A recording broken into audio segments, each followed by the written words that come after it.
Boardwalk School of Economics, the right choice. Okay, fam. Greetings once again. Okay, what I'm trying to do here is to go lay some groundwork uh, as far as the wealth disparity. We're talking about the inheritance of black poverty. And this time we're talking about black men. That we have to strengthen black men. Because I read some articles that, black women, if they marry a black man, their economic situation doesn't change that much if the black man doesn't have earnings and education and earnings potential as well. But we live in a society where that has they put many roadblocks in the black man's way to keep him down, and a lot of them said, "Hey, why should I even try?" And it's become ingrained within our community and our psychic. So let's try to take at least tilling of the soil of the mind to raise the consciousness of our people that we have to start working together and fight hard. We should be mad. We should be mad. And just like any sporting team, you get tired of losing and getting beat down. So there's some things that you should, within yourself, should fire up within you. And my program at powerthroughunity.org is designed to help to not just tell you what you need to do. And all these are studies. They're always doing studies. So I just want to go through these studies. We're going to have this probably be like a 5-part series. They try to look at it from various angles and so forth. And all these studies, they're not really looking at what has been done over the years to widen the gap. You had the government programs to make sure that white people were successful by giving them homes, giving them loans, and creating, taking our tax dollars and making sure that they're successful. Even today, federal government gives these southern states income from majority minority states and subsidizing them. But do they look at it from that point of view? No. So the bottom line is that it takes individuals to work on themselves and come together in unity because we're more powerful together. Because there's corruption. You call racism, it's corruption. That's all it is corruption. And it's economic corruption. And how can you have a 1 or 2 percenters have everything and 98, 99% have nothing? It's corruption. It's economic corruption. That's what it is. And taking all the resources from other poor countries and stuff and blaming them for their own condition. Not only is it insane, but it's absolute criminal corruption. So in order for this system to work, individuals have to pull themselves up and give you the information that you need to think differently and to be differently, so that way you don't put yourself in that situation to be exploited. And then we can come together. We can have some realization and move the sleepy film of oppression from our eyes and start working together as a team. So let me just start going through this and just try to break it down so you can think about some things. So we're talking about the inheritance of black poverty, and it's all about the men. So we want to make sure that our black men are empowered, and women. Like, I'm not excluding you, because if you're in a relationship right now, when you're in a marital relationship, you need to take this course. Both of you together need to take this course. And I have a legacy program on powerthroughunity.org. Go to the website, the legacy calendar. I have a 12-month calendar. I have a course that built around it. Get your children going through that program right now as a family. Have family night, Friday, Saturday night, whatever night you choose, have a family night and start inculcating these principles into your home and make it a part of the DNA. And then I have a whole curriculum that's there ready for you as a family unit. But at least start with the legacy calendar, so that way we can start building and understanding what it takes to build wealth. And after I go through these series, you should see what I'm talking about. All right? So I'm going to go through these articles here. There's some articles. The Brookings, this is an article, The Inheritance of Black Poverty, is all about the men. All right? And it has it where you can download it, and it's on brookings.edu. All right, Black Americans born poor are much less likely to move up the income ladder than those in other racial groups, especially whites. Why? Many factors are at work, including educational inequalities, neighborhood effects, workplace discrimination, parenting, access to credit, rates of incarceration, and so on. Black men stuck in poverty. But gender is a big part of the story too, as detailed in a new paper from the Equality of Opportunity Project, Race and Economic Opportunity in the United States, an Intergenerational Perspective, by Raji Chetty, Nathaniel Hendren, Maggie Jones, and Sonia Porter. And as always, there was a huge amount of data and analysis in the new paper.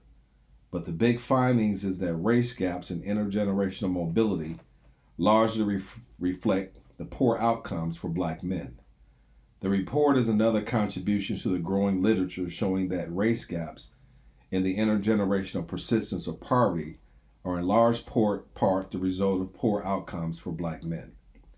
Specifically, it showed that Black men born to low-income parents are much more likely to end up with low individual income than Black women, white women, and especially white men. Right? And they write, we conclude based on the preceding analysis that the Black-white intergenerational gap in individual income is substantial for men, but quite small for women. It is important to note, however, that this finding does not imply that the Black-white gap in women's individual incomes will vanish with time. This is because Black women continue to have substantially lower levels of household income than white women, both because they are less likely to be married and because Black men earn less than white men. And this is, I can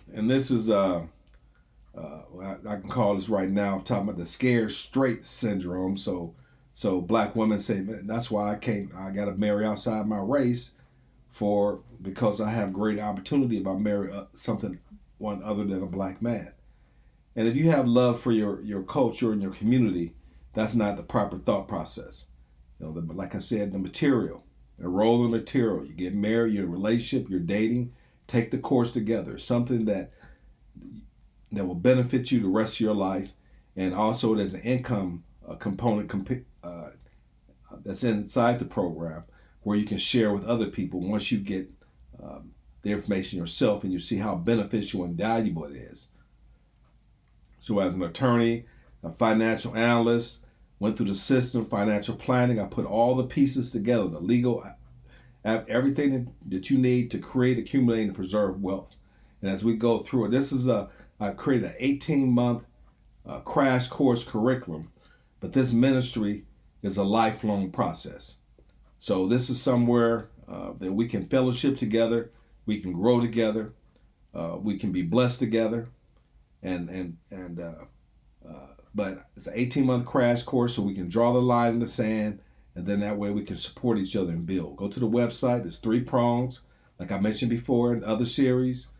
It's the spiritual component, because we got to be able to get along with each other. You have to understand your purpose. Then the educational, Boardwalk School of Economics, and then the business component. And if we go through the program, we can start hiring the graduates from our community, our sons and daughters, and create an institution that will create wealth, because we cannot rely on someone else to do for us what we must do for ourselves as a nation within a nation.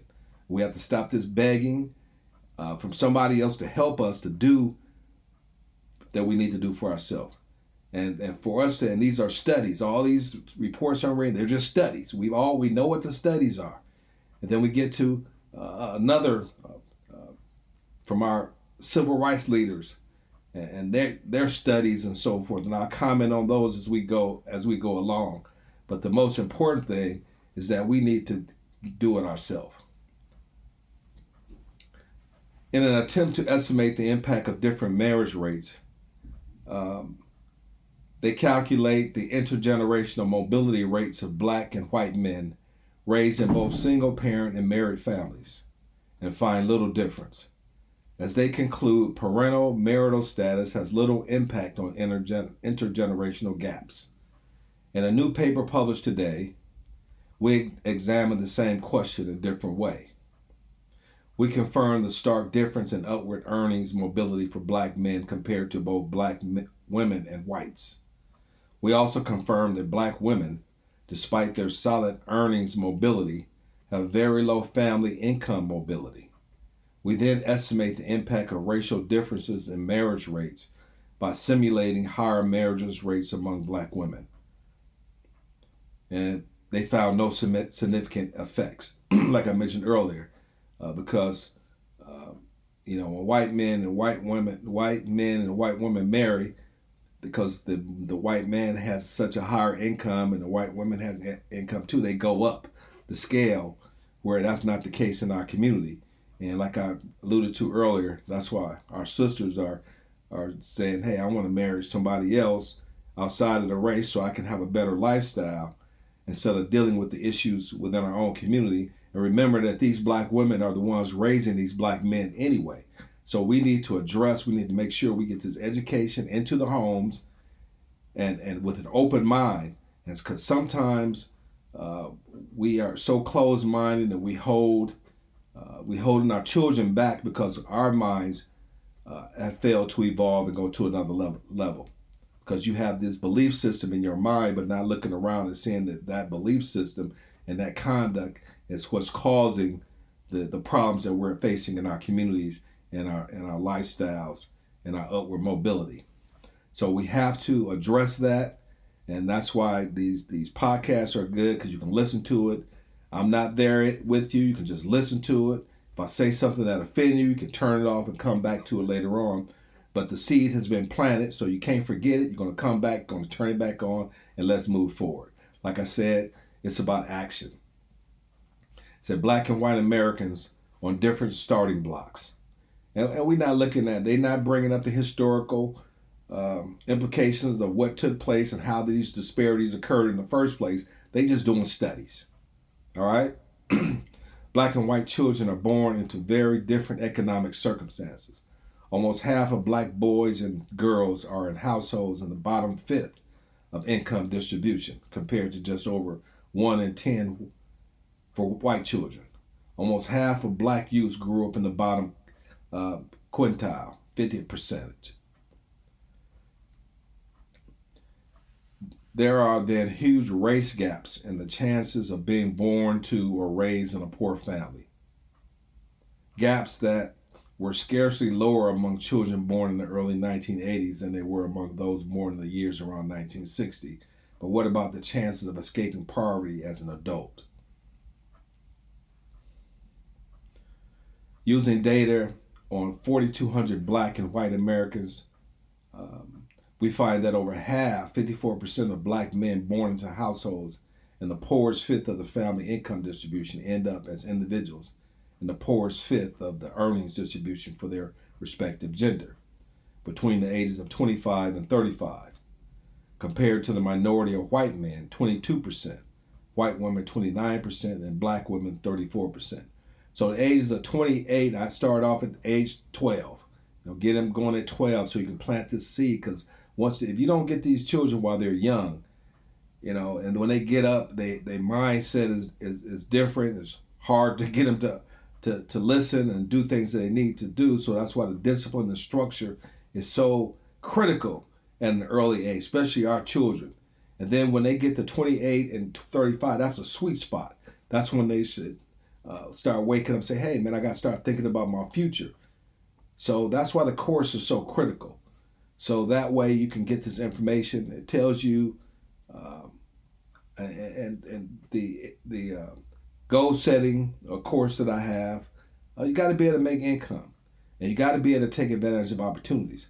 So it's a certificate program. So it creates in you, an individual, if you want to be an entrepreneur, if you want to work for somebody, you'll be valuable no matter what you decide to do. Because when you have a job for someone else, you prepare yourself earlier, then you're in a position to take advantage of opportunities when they come your way. See, too many of our people don't have the ability to take advantage of opportunities. Not to mention that these opportunities